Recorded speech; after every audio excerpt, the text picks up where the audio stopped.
So sometimes life, or otherwise known as the matrix of life, or this reality, or whatever it is, just kind of shows you its framework and its substance, and how what we perceive is really maybe something different. That particularly for me was so when I was thinking yesterday about how I had this wonderful experience creating something, a piece of software actually, that I had been wanting to create to help one of my businesses. And it just came together beautifully. It took a while, but not very long, with all of the wonderful tools out there now. And as I was just kind of marveling at how pieces came together and how great it can be to have this piece of software, it just prompted me to look back at my life again, like we all do, and how certain things just fall into place. And some of the big things that we think about, for me it was recently moving to the location I'm at now, and I did a lot of visualization of this place, and walking down the halls and up and down the stairs and looking around outside, and eventually, within a few months, really, less than a year, 8 months, 9 months, we're here. And it's amazing.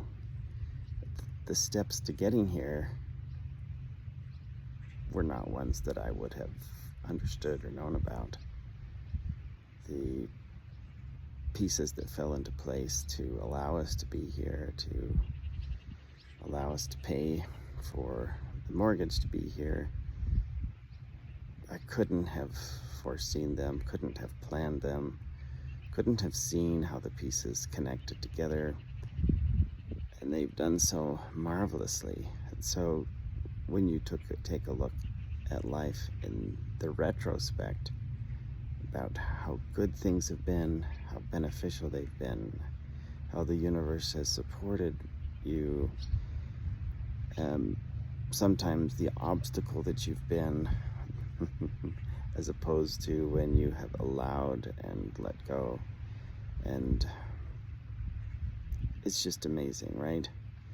And yet, even though you can see that when you have allowed life, the universe, your higher wisdom, your inner being, to work things out, and that it came about in pretty perfect timing, there still is a tendency to fret and worry, or put an exclamation point on your future and things that seem to be coming toward you in the future, whether they're wanted or unwanted. And it's so easy to just lose track of that, where you see the pathway behind you and you see how you were supported, and you realize that you really didn't need to worry about it. But going forward, it's the same thing. Has it always been this way? Yes. When you relax and allow, and even when you haven't relaxed and allowed, things seem to have worked out anyway. So why did you worry? And yet, here we are, looking toward the future, worrying. It makes no sense. And I was saying last night as I was going to bed, I was saying, Iko, you have done a great job. You're concerned about us. You don't want bad things to happen to us, and yet you can see just as well as I can that things have always worked out. So take a break. No need to worry.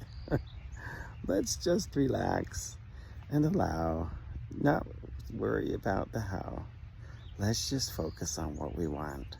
Keep our eyes, keep our mind, keep our heart focused on what we want. And the feeling of having it.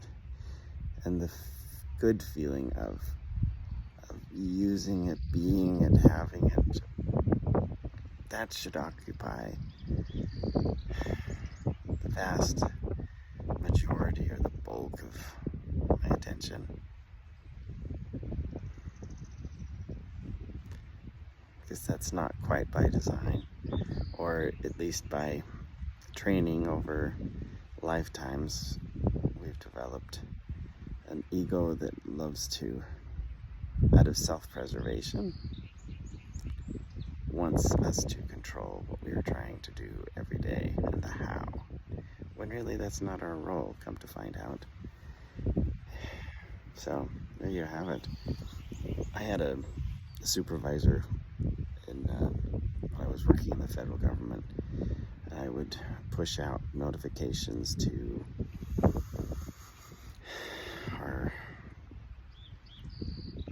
it was an embassy since I was working overseas, and he would write me back and say, this notice, too much sausage making. And I learned that he wanted me to say, in just the most direct and simple terms, what do people need to know, and not get into the nitty-gritty of the how or the why, because that only served to confuse and possibly make the problem bigger. So in life, sausage making, not helpful.